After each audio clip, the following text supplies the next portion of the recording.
अस्सलाम वालेकुम जी, welcome to मियावारी forex academy. तो जी आज के अपने इस लेक्चर के अंदर हम लोग बहुत ही बेसिक चीज़ जो है वो डिस्कस करने वाले हैं, जिसमें आप लोगों को जो है वो कन्फ्यूजन होती है कि आप लोग अपना प्रॉफिट या लॉस आपको कैसे पता चलेगा कि कितने पॉइंट्स पर कितना हो रहा है। तो जी आज का हमारा टॉपिक है जी पिप की डिस्कशन के ऊपर, ठीक है।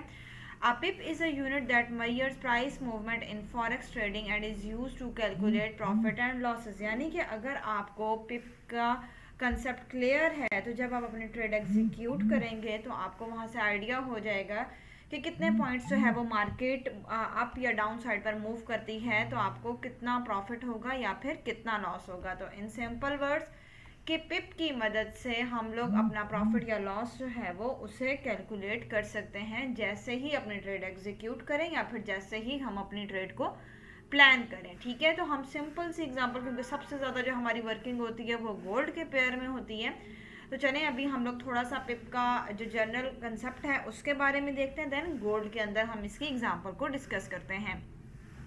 तो जी अगर आप लोगों को मैं सिंपल वर्ड्स में ये समझाऊं कि 10 पिप्स, ठीक है, वो हमारे पास किस चीज़ के इक्वल होता है, $1 के इक्वल होता है। यानी कि मार्केट अगर 10 पिप्स मूव कर रही है और आपने सबसे छोटी लॉट यानी कि 0.01 की जो लॉट है वो यूज़ की हुई है, तो आपको 10 पिप्स के ऊपर कितना प्रॉफिट होगा, $1 का प्रॉफिट होगा, ठीक हो गया। इसी तरीके से अगर हम 1 पिप की बात करें तो 1 पिप जो होगा वो किसके इक्वल हो जाएगा, हमारे पास 10 पॉइंट्स के इक्वल हो जाएगा, और जो $1 है वो अगेन 10 पिप्स के इक्वल हो जाएगा।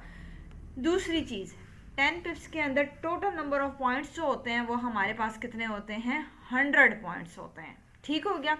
अब देखें यहाँ पर, देखें 10 पिप्स है तो $1 हो रहा है ना, तो इसके अंदर 10 पॉइंट्स होते हैं हमारे पास एक के अंदर, तो जब जाहिर सी बात है यहाँ पर एक की जगह 10 होगा तो इधर क्या हो जाएगा हमारे पास 100।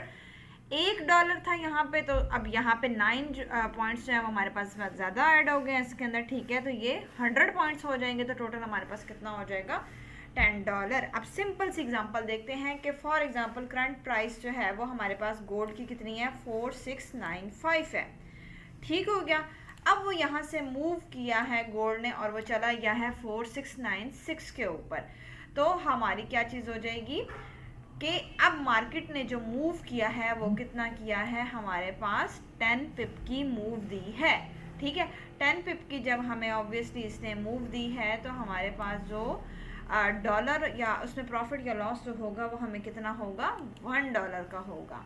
तो आई होप सो कि आपको यहाँ तक जो है वो पिप की जो कन्फर्मेशन है या आप लोगों ने किस हिसाब से अपना प्रॉफिट या लॉस को मैयर करना है, कैलकुलेट करना है, वो आपको समझ आ गया होगा। अब यहाँ पे जैसे 97 अगर होता तो यहाँ पर हम कितनी मूव रखते, 20 पिप्स की मूव रखते, यहाँ पे सेंट्स की अमाउंट कितनी हो जाती, 200 के इक्वल हो जाती, और यहाँ पर हमारे पास जैसे यहाँ पे है, ठीक है, तो 200 होते तो हमारे पास डॉलर्स कितने बनने थे, $2। ये सिंपल इस चीज़ को आप लोग माइंड में रखें, जो 10 पिप्स इक्वल्स टू हमारे पास $1 के लिखा हुआ है, ठीक है। और ये कैसे कैलकुलेट करना, 96 97 जिस हिसाब से बढ़ता जाएगा, जितने पॉइंट्स आप आगे जाते जाएंगे उस हिसाब से ये जो पिप्स की वैल्यू है वो चेंज होती जाएगी। तो आई होप से कि आप लोगों को क्लियर हो गया होगा। इंशाल्लाह मिलते हैं अपनी अगली वीडियो में, तब तक के लिए अल्लाह हाफ़िज़।